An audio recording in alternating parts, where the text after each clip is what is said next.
evening and welcome to Tucker Carlson Night. Happy Tuesday. Unless you read the Daily Mail, which is an English paper published online, you probably didn't know that Chinese President Xi Jinping sent tanks into a major city last night in order to put down protests against his rule. Virtually no American media outlets even acknowledged that that happened, and that's pretty weird if you think about it.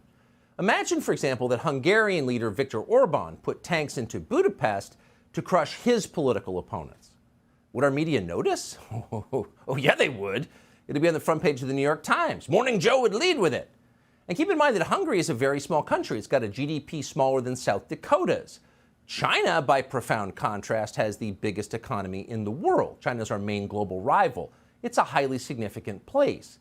And yet somehow, no one in any newsroom in America noticed when Xi Jinping decided to replay Tiananmen Square. They just didn't see it, even though the pictures were on the internet. How's that possible? Could it be that the American news media is covering for the government of China? We can't say. We'll let you make the call on that. We can say, we know for a fact, that Apple is covering for the government of China. Apple is the most valuable company in the world. It's got a current market cap of trillions of dollars. Financial listings describe Apple as an American company. You can see why they do. Apple is headquartered in the United States. It was founded by Americans. To this day, it's run by an American citizen. But those facts don't tell the story. In fact, at this point, Apple is in no sense American. Apple's loyalty is to the government of China. And if you think that's an overstatement, consider this. Earlier this month, Apple did the bidding of the Chinese government to crush domestic protests against the Communist Party there. Apple did this by disabling its permanent airdrop feature in China, and so far only in China. It's the only country in which it's disabled. So why did Apple disable that feature in China? Well, because that feature, permanent airdrop, allows iPhone users to communicate directly with one another without using the internet or cellular networks, both of which, in a totalitarian state like China, are controlled by the government. And that means that without permanent airdrop, it's effectively impossible for freedom-minded citizens to organize with one another. They're powerless. Apple, of course, knows this.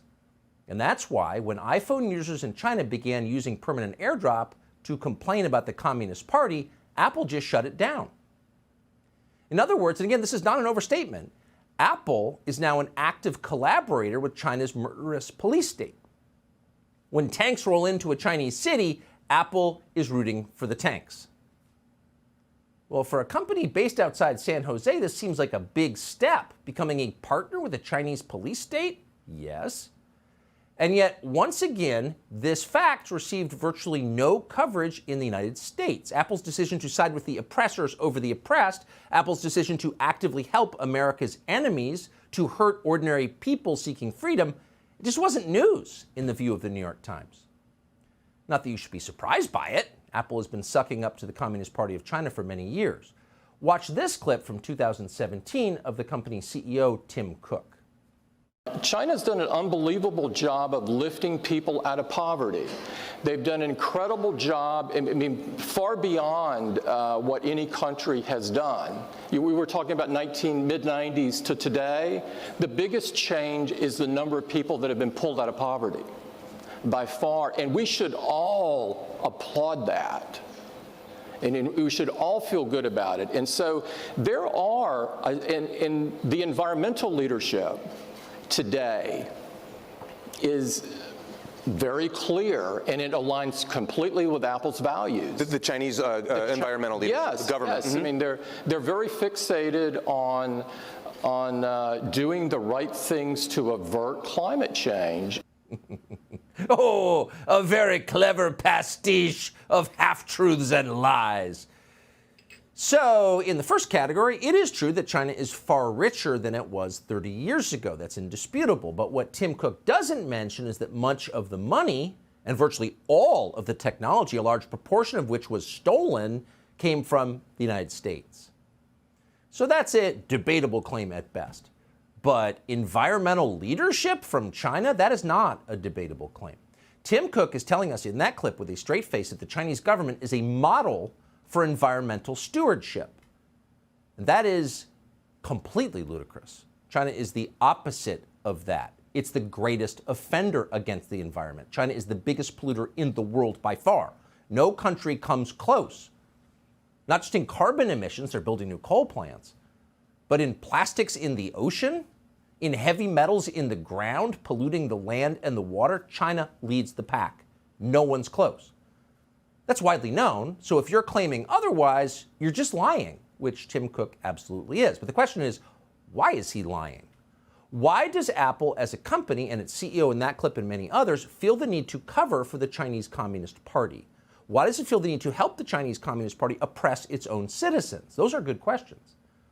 We reached out today to Apple. We wanted to hear their side of the story. We did not hear back. So instead, we will bring you Tim Cook's most recent explanation. This is from last year. Here it is. You have been criticized for not speaking out on human rights issues, for example, in China and other countries as well. This is something I think a lot of companies that have been doing business in China struggle with. A number of companies, as you know, have abandoned China. How do you think about that? I think that we have a responsibility as a business to do business in as many places as we can. Because I think business is this huge catalyst. I believe in what Tom Watson said, is world peace through world trade. You have to get your head around when you're operating outside the U.S. in any country in the world, that there are different laws. And so that's part of both the complexity and part of the beauty of the world, is everybody has their own laws and customs. There's a reason that guy runs the world's most valuable company. There's talent there. Notice the total lack of defensiveness. The question effectively was, you're getting rich from business with bloodthirsty dictators. He's not bothered by it. What we're really doing, Mr. New York Times guy, we're seeking world peace through world trade. World peace through world trade. So helping the Chinese police state put down peaceful protests with tanks, it's not a sin. It's a virtue. It's a blow for world peace. That was Tim Cook's explanation. And in any case, Cook explained, you got to follow the laws of the countries that you operate in. It's that simple. You don't want to break the law. All right. Well, let's continue that standard here. In the United States, where Apple is headquartered, free speech is the law. It's the first law. It's the first guarantee in our Bill of Rights. And yet, strangely, for a company that claims to respect local customs, Apple has done far more than its share to eliminate free speech in the United States. We could give you many examples. Here's a new one.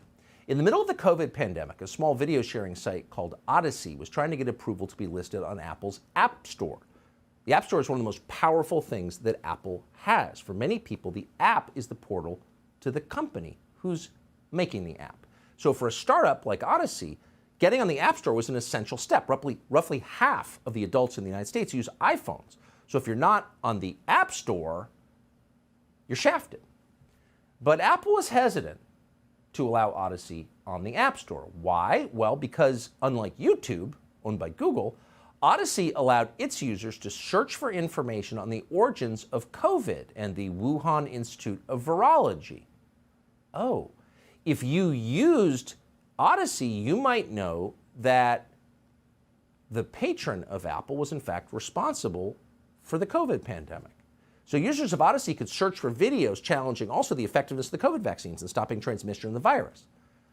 So to Apple, that kind of free speech, truly free speech, searching for actual answers and not just more propaganda, was totally unacceptable. So Apple presented Odyssey with a list of nearly 24 search terms, most related to COVID, that it had to ban if it wanted to join the App Store.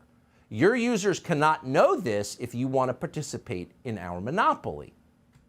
And they have a monopoly, and it's hard to imagine a more serious abuse of monopoly power than what Apple did in that and many other instances. So the biggest company in the world banning a video sharing website reaching half the country because people might search for accurate information that Apple didn't want them to see because it might offend their sponsors in communist China. Well, that's kind of a story. And yet it went completely unreported at the time. We didn't know about it until this week. And we learned because Elon Musk, who now owns Twitter, revealed on Twitter that Apple may remove Twitter from the App Store as well. And that would, of course, end Twitter. You don't go to Twitter except through its app. Could that happen? Well, there are signs that it might. The executive who runs Apple's App Store, a man called Phil Schiller, just deleted his Twitter account. Well, that's weird. Apple has virtually stopped buying ads on Twitter. That's weird too. So would Apple do this? Well, several tech developers are coming forward to confirm that this is exactly how Apple operates and has for years. So when Apple threw the social media company Parler off the App Store, remember that because they allowed Donald Trump to speak? You thought it was an anomaly, but it wasn't. This is what they do. And few people really understood that. In fact, for years, even the most cynical observers assumed that big tech companies like Apple censored speech. Yes, they do, but only in extraordinary circumstances.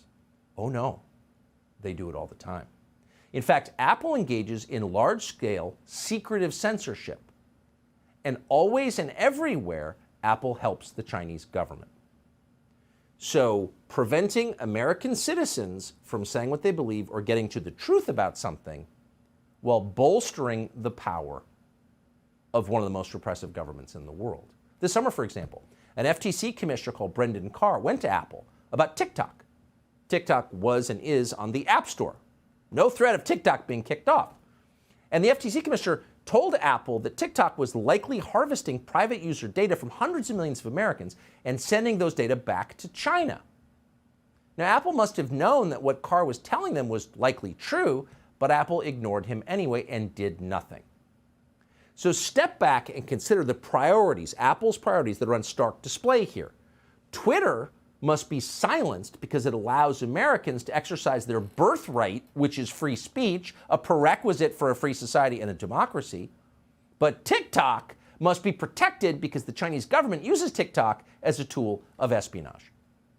That is Apple's position. So at this point, the real question is, will Apple be allowed to strangle Twitter? Which it could, because it has monopoly power. So far, virtually no one in American politics seems to have noticed this is happening. No one certainly is moving to stop Apple from doing it. Though in a moment we will speak to the governor of Florida, Ron DeSantis, who said today he believes that Apple would be abusing its monopoly power if it did that. Subscribe to the Fox News YouTube channel to catch our nightly opens, stories that are changing the world and changing your life. From Tucker Carlson tonight.